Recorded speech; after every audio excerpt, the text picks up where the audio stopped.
Hi, I'm Bickram Ghosh, and you're listening to Stalwarts of Music. Hi Bikram da, Namaste. Welcome to an all-new season of Stalwarts of Music with Aditya Veera. It is indeed a total honor to invite you on the show, and it's my third year of association with the Mahindra Percussion Festival, and I'm delighted to have you on board. Well, it's equally pleasurable for me to be here. Your show has a great legacy, so very good to be on board with that legacy. Right. Having gone through your body of work over the years now, I would like to start today's discussion with, the interesting fact that you've chosen not to use the formal title Pandit, even though you've earned it over the years, but you value the nickname Prince of Tabla that George Harrison gave you. So why does that informal title feel more true to you than the traditional classical titles we have in India? Well, uh, I can see now why your podcast is so popular. You go for the jugular. Super. That's a question I would certainly like to answer. Yeah. Well, couple of points there. One is uh, the word Pandit signifies somebody who knows a lot, or is well versed in a subject to the extent that they have kind of, in a sense, you can't ever conquer it, but you have gone thus far in that subject. Right. Now, the contradiction I always feel is that so my father is known as Pandit Shankar Ghosh. Yeah. Raviji, with whom I played for so many years and is also my guru, is known as Pandit Ravi Shankar. Mm. And then their student Bickram Ghosh is also known as Pandit. And then in a few years' time, my student will also be known as Pandit. Now, the title Pandit is not something that is given by a certain body Mm-hmm. anymore, at least. It is just something that people call themselves, Mm. and they like to call themselves. So I don't like to call myself a Pandit. One of the reasons is this, and there's another one, because all these great maestros, then if they are Pandit and they're my gurus, how can I expect to be on the same pedestal as they are? So Mm. that's one point there. The other point is that uh, a large part of my early days were as an Indian classical tabla player. And Right. as an Indian classical tabla player, you're primarily doing sangat, which is accompaniment Mm-hmm. with instrument, is what I did most. And in that avatar, then you kind of, you age hopefully gracefully, and then you're kind of called a Pandit once you hit 50 years of age, or now it's like 40 also now. Mm. So, but I also invented an avatar where I'm a fusion musician.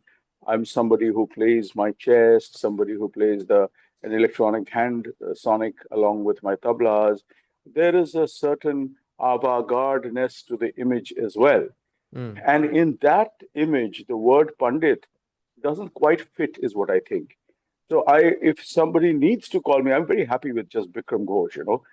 If somebody wants to call me something, they can say Maestro. It's kind of a bit, I think, covers more of an ambit. And Prince of Tabla is something that was affectionately given by George to me. I certainly value it because but that's not something you want to, you can't introduce your show saying, I have the Prince of Tabla, Bikram Ghosh on my show. That's kind of, not quite sitting right. Sure. But yeah, I mean, you want to call me Maestro, that's better than Pandit. Uh, but yeah, somehow I don't think that with the image of, especially the fusion avatar, the word Pandit doesn't quite sit well. A lot Mm. of youngsters, they think, oh my God, I think we're going to get a plethora of information now because he's a Pandit. Very, very well put across. That being said, you are very versatile in your, sensibilities when it comes to music. You have deeply studied Carnatic music as well with an equal flair and learned the kanjira, which is another wonderful instrument. Uh, and you've played with some of the top percussionists we have in India. So when you use Carnatic rhythmic ideas in the traditional compositions that you use, How do you balance the strict math of South Indian rhythm with the expressive sound of your own style? Again, a super question. Well, I must have been 12 or 13 when my father, Pandit Shankar Ghosh, he had a he had an amazing drum orchestra in the 70s. It was called initially called Music of the Drums, and then later rechristened as the Calcutta Drum Orchestra. So Right. they were doing these huge shows. In 1982, they did the finale of the Asiad. They performed in the Royal Albert Hall for the BBC Proms, that kind of thing. And I remember hearing a mridangam solo. Mm. There used to be little solos in his orchestra by an amazing mridangam artist. And I came to know later on that his name was Pandit S. Shekhar, Vidwan S. Shekhar, who then became my guru because my father said, you should go to him if you're so interested in what he's playing. You should go to him and learn the intricacies of Carnatic percussion. So from the age of about 13, I started learning from Pandit S. Shekhar, Okay. and I still do. And because I learned from him, the ambit of my music was enhanced infinitely, I feel, Mm. because even in the 90s, I was playing a trio with the great Karikuri Mani and the great Hari Shankar. Mm. Uh, and I was very young, I was in my 20s, and we were doing a trio. And then Bala Murliji used to come to Calcutta, often without a Mridangam player, because he said, oh, Bikram is there. He'd play his low sa Carnatic tabla. I have a low pitched tabla, which sounds like a Mridangam. And it'll be fine. So, that whole side of my music Mm. opened up because of the Carnatic training. And the math has incredibly more precision in the Carnatic frame of things than the North Indian style, Okay. because now it's not like I'm criticizing one or the other, but each has its own features. Because the math is more rigid Mm. in the South, the percussive modus has gone towards mathematical uh, intricacies and mathematical experimentation also, if you would like to use the terminology. But look at the what was happening in the north. Now there's a very important point here. The left hand drum. If the left hand drum is highly modulatory, Mm. then it is uh, giving you the scope to be more resonant in your uh, in the lyrical quality of your drumming. So the tabla has a very modulatory left-hand drum, which goes, it goes all the way. So you have that much resonance in it. In that case, it naturally follows that the compositions are going to be veering towards lyricism and not so much staccato, Mm. which is what happens with the mridangam, because the resonance is not so high on the left hand. So it's more like a dim, kadadim, takadim, takata, that kind of thing. It's more staccato. And here you're going dha kradhan, dha da kradhan, da granak tiknak, tiranak tikak gintan, da tunaka kradhan, ginan dhagena dhagat. So these expressive qualities are the result of the left hand being modulatory, and how much or Mm. how less.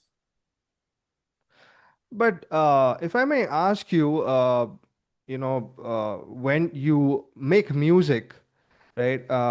Do you think lyrically while expressing, or just the instrument in itself? When it comes to the compositional aspects of your music. Um, Aditya, it's certainly both. I mean, there is no two ways around that, because sometimes you're looking at a piece of music more sonically, Mm. but there are times when you're looking at a piece of music uh, mathematically.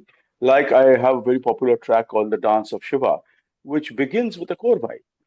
Now it needed that flourish right at the beginning. So it goes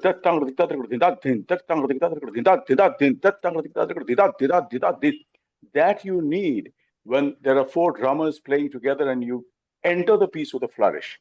Mm. And then that precision is required there. But then, even in Rhythmscape, which is my flagship band, I we sorry, yeah, even in Rhythmscape, which is my flagship band, we have pieces which are very lyrical, Okay. slightly tumri-ish, and Mm. then we are going more with the bayan, and the tabla takes a more central role there, or if there is a khatam, if Suresh is playing, then the gumki of the bayan of the khatam takes on, the modulatory quality. So it's going that groove, which is very modulatory, is then becoming more important according to what I'm trying to present. So it Mm. is never one or the other. There are sonic compositions which are more about sound, soundscapes, Mm. and like Rhythm Speaks, for example. But there are also compositions which need to be staccato and very in precision, like the Dancer Show. Mm. If you had to take the modern context, speaking about the present, right? You have brought, uh, such a wonderful instrument, which has been, evolving over the years into a context like electronic music, creating a lot of polished, dance-friendly tracks for the listeners out there, but a lot of purists may be unsure about it, right? At the same time, uh, if I could ask you as to, is this music only for focused listening, or is it for people with any kind of a sensibility who can delve into it? Uh, Again, it is for sure both. Pick up any track of mine, Hmm. any track. And I say this with total confidence that the purist will find something, a nugget somewhere, which will connect or intrigue. I mean, if you, as I said, with the dancer show, it begins with a korbai. Hmm. Then there are pieces we do which are okay. Let me give you an example. I did a song with Sonu Nigam in a wonderful album called The Music Room Hmm. years back. In that album, there was a song called Khamakha. Okay. Khamakha, Sonu and I composed it, and uh, that's a track in 9 beats, a pop track in 9 beats, and a pop track in 9 beats where a variety of divisions of nine are presented as a song. Hmm. So it can go, 1, 2, 3, 1, 2, 3, 1, 2, 3. Mm-hmm. It can go 5 plus 4. It can go 4.5 and 4.5. And it also goes two and a quarter, two and a quarter, two and a quarter, two and a quarter. And this is all in the course of a pop song.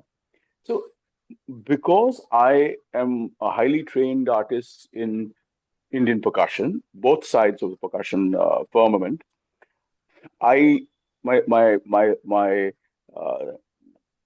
my autopilot is set to creating, complexities of rhythm. But I have to keep a watch on myself when I'm composing tracks which are more kind of the target, the TG is different. If it's for a film, for example, I've done 60 feature films. So a lot of commercial films, you don't want to put so much of information in there. It's, Hmm. as I said, more sonic there. But still, I think if you look at the ambit of the work and somebody is, I mean, if somebody is being silly and approaching a film song which is made for a completely commercial audience and saying, oh, Bikram Ghosh has not put a korbai there. And I mean, people do that. I mean, I've had that also, Yeah. You played with Ravi Shankar ji and now you have made an item number. But I mean, that's the ambit of the job. Isn't it cool that I can make an ambit, I can make an item number and I can also play with Pandit Ravi Shankar? Sure. I can play with Karekuri Mani and Hari Shankar ji and hold my ground, and at the same time, I can sorry, I can at the same time also do something very very commercial. Yeah. So I mean, I've seen another person do this, and he's a dear friend, and we're very close, and I admire his work, and that's Shankar Mahadevan. Hmm. So he has done a lot of work too, where you're looking at a completely film ambit, and then he's doing a bumburo, and then at the same time Hmm. he's doing something crazy in Shakti. Right. So that skill set, if it is there, then it needs to be regarded as in context of the work at hand. Mm, mm. Yeah, I completely agree with you, in terms of that, because any artist for that matter shouldn't limit themselves to, the scope of music, right? And that's what defines how versatile he or she is. Yes, of Yeah, course. I completely resonate with that thought. Uh, well, let's talk about Pandit Ravi Shankar ji Yeah. and your anecdotes with him, starting with Chants of India. Right, it must have been quite challenging for you. Yeah, it was one involving a lot of sacred mantras, right? As a percussionist, how did you change your style to suit the simple and repetitive meditative nature of these chants? And how did you complement the music? Okay, so the answer lies in your previous question. Mm, So this was a project which first one had to come on board as a percussionist with something more sonic than kind of calculation driven. mm, So luckily for me, I had already kind of started playing what I call the Carnatic tabla, okay. which is there on my first ever recording, 1993, Talking Tabla, my Mm, first album, which is pure tabla, but had a track called Carnatic Tabla. Well, so what I did was I got myself this large, big-faced lower octave tabla, okay. which you can either play like a pakhavaj or like a mridangam. So what I did was I got the kinar, which is the outer ring, Mm-hmm. of the skin, to be more fatter and broader, so that I can make it sound like a mridangam if I'm slapping it on the rim, Yeah. and at the same time, if I use the full hand, I can still play it like a pakhavaj. Mm, mm, In Chants of India, I was playing a lot of the Carnatic tabla in a pakhavaj way okay. because it required that kind of that spiritual dignity, you Mm, know, mm, because it's chants. So I think when I brought that tabla and Ravi Shankar ji he heard it and he was like, that sounds really good. So why don't you play this and why don't you play that? And then Bala was there on mridangam. Some of the tracks where he's playing mridangam, I am playing the high pitched normal tabla. But right. in other tracks, I'm playing the losa pakhavaj style, which gives it that kind of sense of dignity. A little trivia is that I'll give you two pieces of trivia, very interesting. One is more to do with what I played or what I did on the album. I also sang on that album. So Mangalam is also very much of my voice is there in Mangalam. I Yeah. think some other songs that I've also sung in that. And the other piece of trivia is to do with George Harrison. So we were recording this in George's house, which was his studio, Dark Horse Studios, Yeah. in Henley on Thames. So it was a 10-day period, and every day we were spending the day in his studio with him, all of us. But I spent a more intimate time with him when I was recording Brainwashed with him, where Mm, I was alone. It's just him and me. yeah. But Chants of India, I remember, this is 1996. I was Mm, very young then, and I mm-hmm. was sitting outside in this huge estate, Okay. and every day I would sit outside for a bit, and then when Raviji would come, he would call us inside. I was going. So one day Raviji came a little early, and he was sitting next to me, Mm-hmm. and I said to him, "I see this man coming every day, and he's got a big jhola, like a big sack on his Okay. shoulder, and he's bent over. It's so Mm, heavy. mm. And what is he bringing every day? And who is this guy?" Raviji says to me, "Those are George's royalty checks. Oh, They that's come insane. every day." And I was like, wow, that's.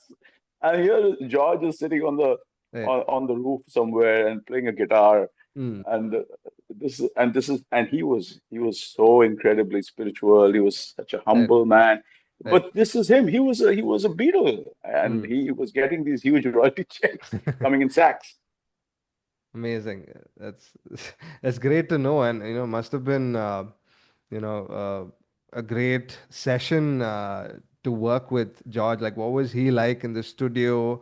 What were some of the highlights for you at first sight when you worked with him inside the studio?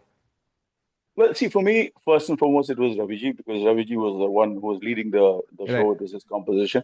right. But it was interesting to see Mm, how George was consistently there throughout every tiny bit, mm, and he would fade into the background at okay, times. He would just let Raviji take the foreground and do what he needed to do, and he would be a student at that point, you know. sure. But if something was required, something maybe technical, especially, then he would come in, and then he and Raviji would discuss, and then at that point, you know, he was suddenly switching to become an equal, you know, Mm, and because it was his production, and but he was so light about the whole thing, and I noticed that during Brainwash because it's just him and me, and I remember he had called me. Those were the days of landlines, no cell phones. mm, This is 99. And okay. cell phone was just about entering. Those big fat ones were there. But I was staying in a guest house, and the the guy who was the landlord, he came and said to me, "Hey, Bikram, there's a guy called George on the line for you." I went and I was like, "Who's this George?" So then he said, "Hi, Bikram. Hi, this is George." I said, "George who?" He said, "Hi, this is George Harrison." Whoa. So then he says, I really like your tabla, and I'm doing an album after many, many years, and I really want you to play on it. And it's called Brainwashed. So I called Raviji's house and I asked him I would take permission. He's my teacher, he's my guru. He said, yeah, yeah, go ahead and do it. And then I told George, yes, I'm ready. When you want me? He said, it's the coming Tuesday. I said, how do I get there? He said, don't worry, I'll send you a card. Mm. Tuesday comes, 9 in the morning. David comes rushing, David, the landlord. I said, hey, Bikram, there's a stretch limousine for you at front. I go, oh, this is a little lane called Dollis Hill. And all people were looking from the windows, this huge stretch limousine with a chauffeur. Right. So I went in it and we reached Henley on Thames in about an hour and 15 minutes. And all day spent with George. And amazing. I mean, I recorded with him. His engineer was there, played on the songs. We chatted, had lunch together. He showed me around his garden. We talked about everything from the Beatles to John Lennon to spirituality, etc. So yeah, Mm. that was a gift from the cosmos for me. Beautiful. You mentioned a very important word there, spirituality, right? Both the maestros that you mentioned were inclined towards that. But Yes, Bikram, the how does spirituality inform your life as a musician? I this is something which is so personal that I don't want to make it sound in any way, oh, I'm the spiritual guy, blah blah blah. I Spirituality in my life is very real. It's very very real, and it's something. And when I say spirituality, it's the religiosity is only the tip of the iceberg. Mm. It's just that little uh, manifestation that is there, because I'm born into a certain kind of household. This is the kind of God that is there. The murtis are there, and that is there. But I see the ambit of existence. I won't say life as much bigger than that. And I think that there is an incredible cosmic force out there, which is driving everything. I mean, if it's and it's driving things in brilliant ways. I mean, gravity, for example. I mean,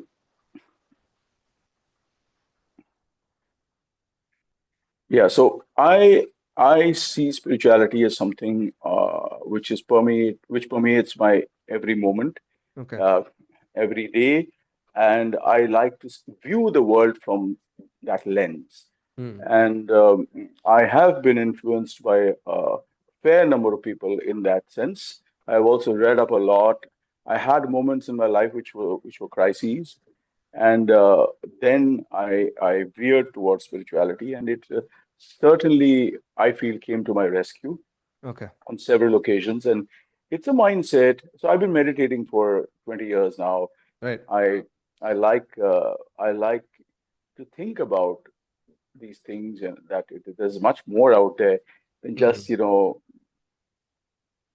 getting something, winning an award, being heralded. I mean, poof, you're just gone suddenly, I mean, what happens? One has to ask that question. So I exist in that zone. Mm. Talking about the much anticipated Mahindra Percussion Festival, Drums of the East is going to be your presentation. Could you walk me through what is the set going to look like and what's the contingent for this particular occasion? So you see, the East, which is, I mean, we don't have the luxury of bringing on board 40 artists, Yeah, because there are so many drums in the East. right. And but I am using some of the very, very popular and evolved Mm. drums from the East. And some of them are folk drums, like the dhak. Okay. And Gokul Das is playing the dhak, and Gokul is a Padma Shri awardee, and Mm. he's an amazing player. He he is able to calibrate the dhak to even nadais, which is Mm. fives and sevens and that kind of thing. So he's had that training also. There is Ranjan on Bangla dhol. Now, Bangla dhol is an instrument Mm. which is very rarely heard, Mm. but if you or any of your viewers have watched Satyajit Ray's movies, then if they have watched Gupi Gain Bagabain, which was a huge fantasy film of his and very, very popular, especially with Bengalis, then Gupi Gain and Bagabain are two characters who are given the boon. Gupi Gain is given the boon of singing, and Bagabain is given the boon of drumming. Okay. And Bagha plays the Bangla dhol. All right. So there is a very beautiful cadence to the instrument, and Ranjan is a brilliant player. And then there is this monster drummer of the Shriek Hole, which Mm. is the Shriek Hole is, as many people know, it's a kind of a spiritual, devotional drum, which is associated with the kirtan and etc. But this person, who was my Guru Bhai, also learned from my father, and it's kind of my generation, my age, is the singular world uh, renowned Sri Khol player, Gopal Barman. Right. Gopal is a monster drummer, and he is brilliant with the Sri Khol. He has taken the Sri Khol into, he has increased the ambit of the instrument in various directions. Mm. Even tabla, content, nadais, compositions, tihais, mathematics. So all of that is also there. I am there. The set is exciting. Mm-hmm. The set is also, there is also Abhishek Malik who is going to play Satar. Now, the Right. question is why Satar? Because a lot of drumming is in context of melody. Mm. Mm. So we needed that. So when you go to listen to a Satar performance, there is a tabla. So Mm. when you go to listen to a percussion performance, there is a Satar. And the Satar is bringing in context. And it's going to happen in various ways. I'm not going to give it all out now. But yes, there will be a context for the Bangla dhol. There will Okay. be a context for the dhak, and there will be a context for the tabla. So this is how it's kind of designed, and I think it's going to be really exciting for people because while the energy is high, there is also we are also going to be showcasing the aesthetics of each of these drums. Mm. So that's there, and of course, I mean, as the garnish, I'm going to be doing my body drumming and my we're going to do konakol.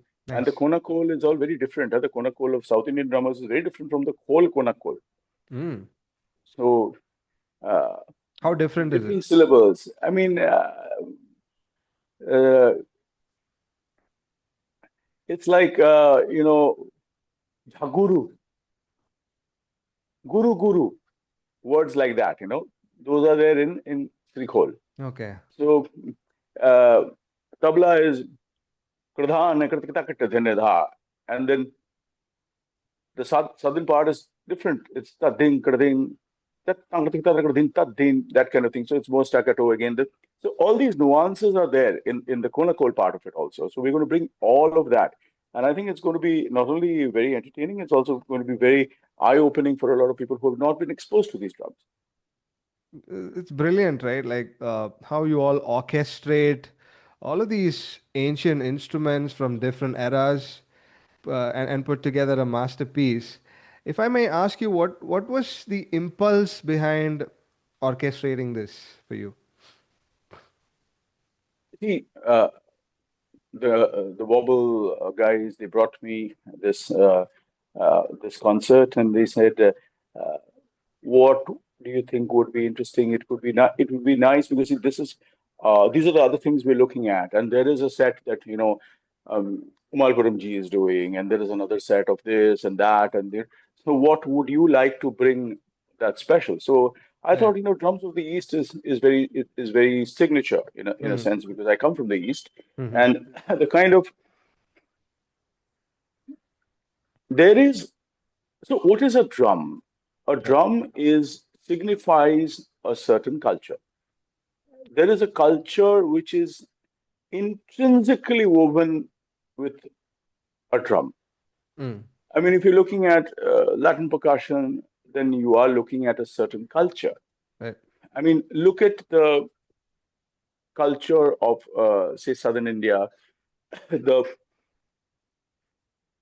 an old culture with strong rules and regulations, and the drumming is also, in a sense, strong with rules and regulations. Right. So I have heard from my Guru Shekharji, I don't accept this composition, a tabla composition. Mm. I said, but we learned this. No, but it is not mathematically correct. So there is that much perfection involved in their way of thinking. But in our North Indian system, there is a lot of poetic license Mm. because it's more sonic, it's more like poetry. It can go a little, eat into the next matra a little bit. Yeah. So that is and that's the culture also. The culture is more laid back. It comes from the Persians, so that culture. So you see how the culture has evolved. So in the drums of the East, you're going to see how the language is woven into it. When the Dhakis play, they dance a bit. So Mm. you'll see how the dancing is also woven into the percussion, and the percussion is woven into the language. The Yeah. konakol and the language is woven into how the Bengalis or the Eastern people think. And they're a sentimental lot. And anything they say, the language is also like the drum is also resonant, and the tail is elongated. So we will not say ma. We say ma, Mm. oh ma, kirogo macho. Mm. So there's a cadence, and Okay. that comes to the drumming also. So the Sri call will not just play dum dum tak dum tak. It'll be dum dum dum. It has that tail extended. So all these things are signature of that part of the culture of the part of the country that we're bringing these drums from. Mm. Uh, Speaking more about the blend of music, right? You are trying to blend in so many different instruments, and you have done so in the past as well. Dabbled with something like the African djembe. But if I may ask you, what's the threshold for you to say that let's go ahead, this is blending in well, versus this is not working out? How do you decide on that? If it is sorted uh, sonically, Mm, that's a very important part of it. You don't want to have a bunch of instruments which are all resonating at the same frequency. mm, So you need to think of it sonically as a frequency margins. So the tabla is over here, then the mridangam is an octave lower. You get a different frequency, though they will gel well. Then you're in a bit of trouble with the ghatam, which is high midish and may clash with the high sa tabla. okay. So when I'm playing the ghatam, I have to see that the miking is a bit different, and the mids are more, the highs are less, that kind of thing. You balance it accordingly. Right. Compositionally, also, you have to think that, how are you going to not encounter a clash of frequencies. So Mm. once the frequency bed is sorted, Okay. then comes the musician.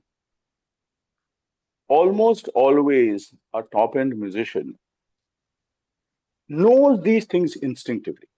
Mm. That musician is not going to eat into my frequency.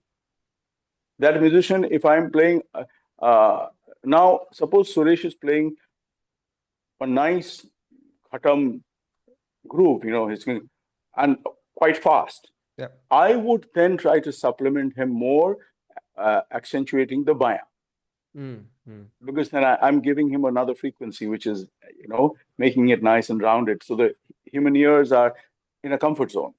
Right. But then, content wise, if the learning is in the same range of the percussionists, Mm-hmm. then you're sorted. You don't have to. It's only a problem when then somebody is way below and doesn't know what to do. So one tries to avoid those situations. But as a composer, I have done such extremes Okay. that I I almost don't see anything as being impossible. Mm. I mean, I'm working on a humongous project on Tagore right now, and Mm. it's after 100 years. You know, Tagore is being orchestrated by a very well-known German orchestra, the Duisburg Philharmonic, and so it's a 100-piece orchestra, and I'm composing uh, the orchestra around six of Tagore's songs. Nice. So where does one take it? And in the orchestra, I am throwing in Carnatic movements and throwing in tabla. There Mm. is, of course, sitar and sarod, and then there are timpanis, and then there are cellos. So, what do you do with all of that? So you can do it if you're very sensitive, and your compositional skills and your sonic skills and your knowledge skills must be on autopilot. Hmm. It must be that natural that you're not having to constantly go back to the drawing board and say, "Oh my God, oops, I made a mistake. I should fix this." So while you're there doing it in the moment, if it's on autopilot and you know anyway that this is not working in a split second, then you say, "No, no, no, stop, stop, stop. Let's just not go there." So that I think comes with years and years of doing, work which is challenging. Hmm.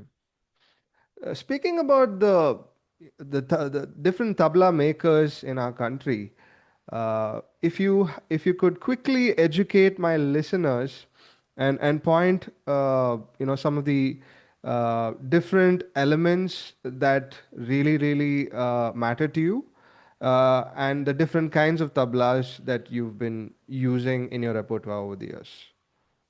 See, my tablas are primarily made in Bengal, in Calcutta, Okay. and 90% of my tablas have been made by a person called Mukto Das. All right. And Mukto, when I started working with him, it was the late 80s. Mm-hmm. And I was very young, and he's a bit younger than me. And he was working as a tabla, the tabla strings puller. Mm-hmm. He was not yet given the status of a maker. Okay. He was a boy. He was a boy. Right. And in I uh, early days, I felt that I wanted especially my baya to be made different. Mm-hmm. So you must have heard of this famous artist in the UK called Nitin Sawhney. Yeah, of course. So Nitin is a dear friend, and we were playing the Ravi Shankar 100 years concert 2 years back, 3 years back in London, Royal Festival Hall, and we were doing a rehearsal for a few days before that, and Nitin was playing a song on the guitar, and he suddenly threw this at me. He said, Bikram, I always wanted to ask you, how does your baya sound so different? I've heard Zakir Bhai's baya sounds very different, and yours is not Zakir Bhai's baya, but it's very different, and it's very sonorous in a way. How do you get that? So when people go to an instrument maker, I think they make one mistake, and that is that they think of the sound of the instrument. Hmm. They do not think how the instrument will sound on the microphone. Right. Now, these are two different things. When you're playing a tabla and a baya in the room, if your tabla is very, very open sounding, Mm-hmm. resonant, and your baya is very open sounding and very resonant, then it sounds wonderful in a room. The minute you put it on a mic, and if it's very open, the minute you strike the baya and it's that open, the sound goes into feedback Okay. because the microphone, especially if the interface is broad, Mm-hmm. it takes on that low end. It just goes, it does that, you know. And for the tabla, the same applies. So many years back, I think it's 25 years now, I started miking my tablas differently. So I always have had two mics, separate mics. Got it. I don't know why tabla players consistently use a single mic for both tabla and baya because this is a yin and yang situation. These are two extremely different instruments. The Right. baya is the lower end, resonant, tabla is staccato, high end. So how can the miking be the same for the two instruments? It Mm-hmm. was my logic, you know. So I started miking them differently. Okay. Then, if you make the baya less resonant, the skin is thinner and the siyahi, the black portion, is you don't use that much. You don't put a whole chunk of it on the baya. Okay. Then the resonance is lower.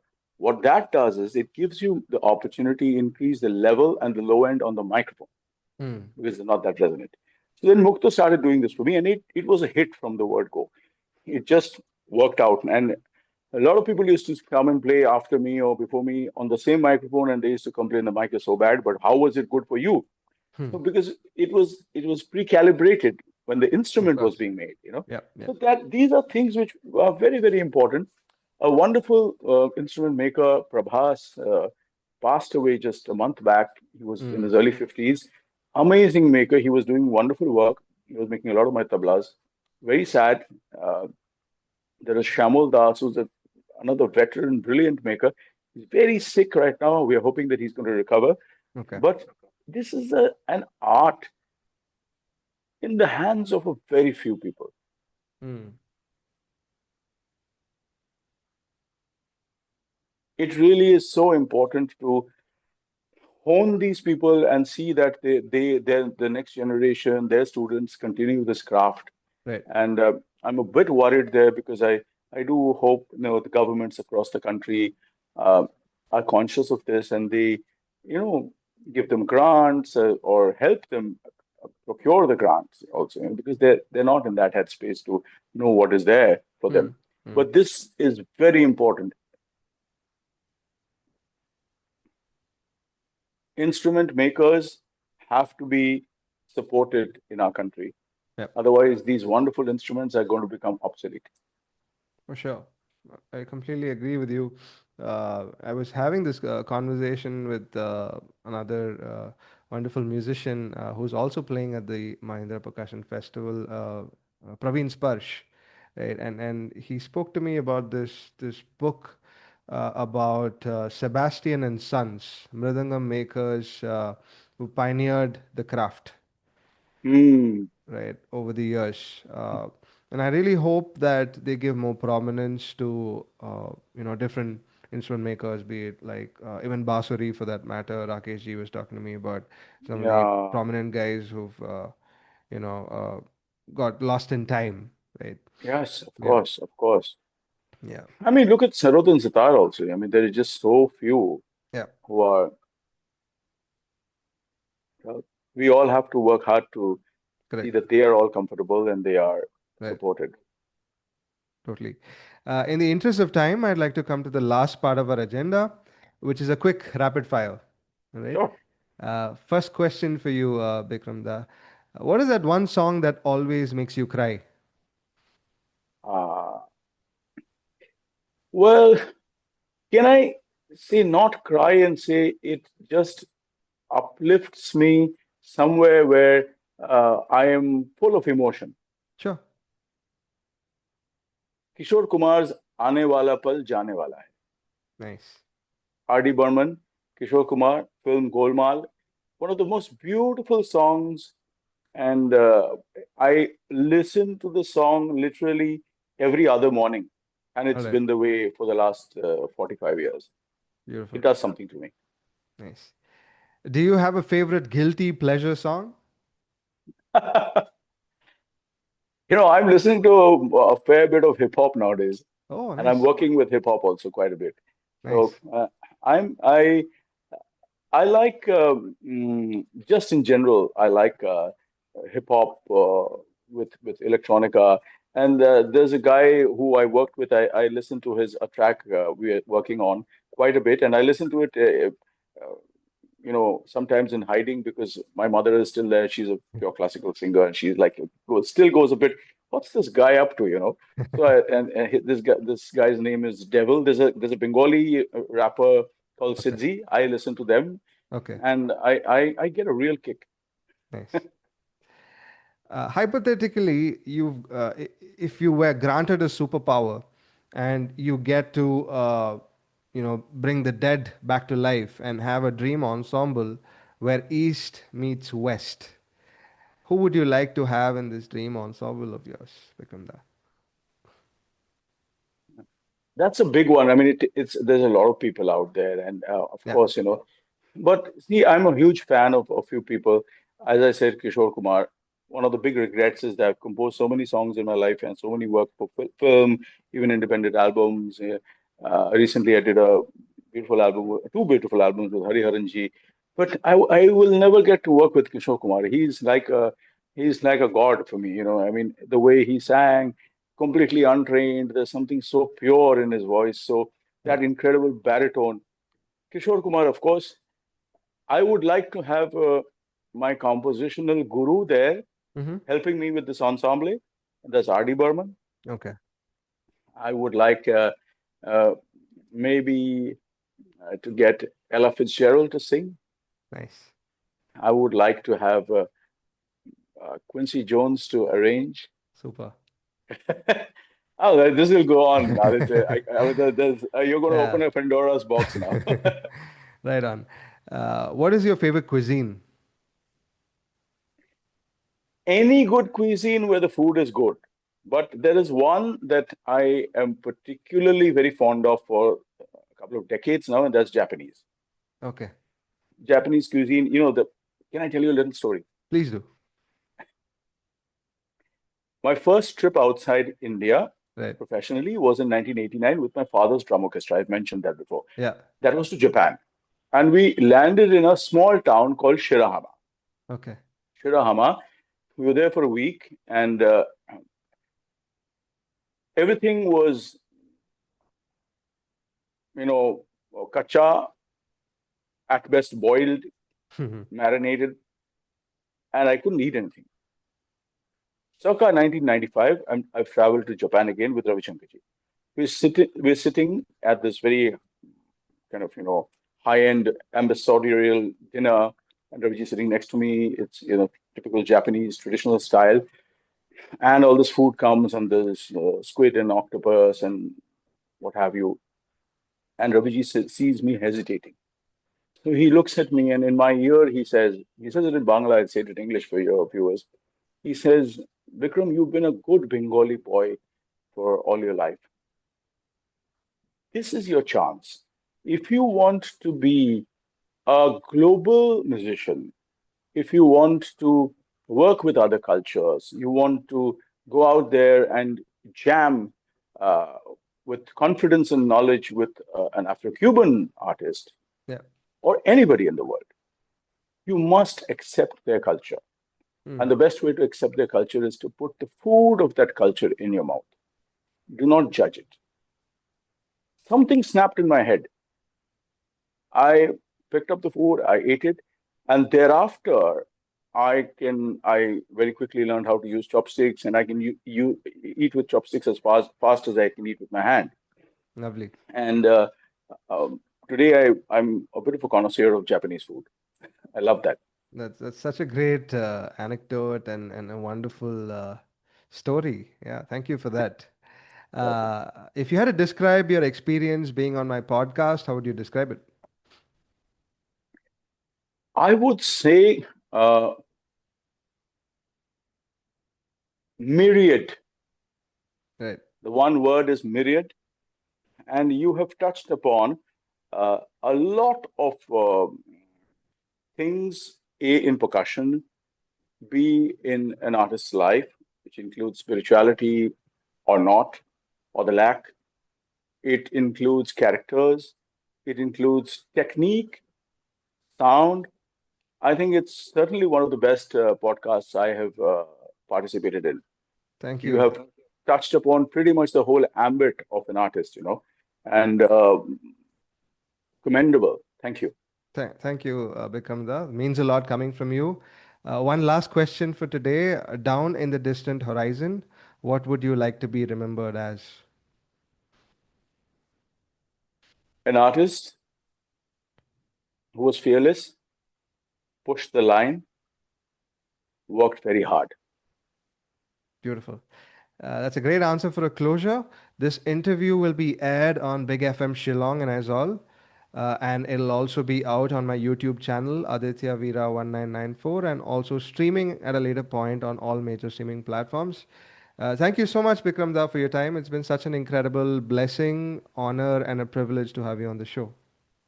Absolutely wonderful for me as well. Thank you for having me and all the best. And I look forward to catching the podcast on the streaming platforms as well. Thank you. Namaskar. Certainly. Bye bye.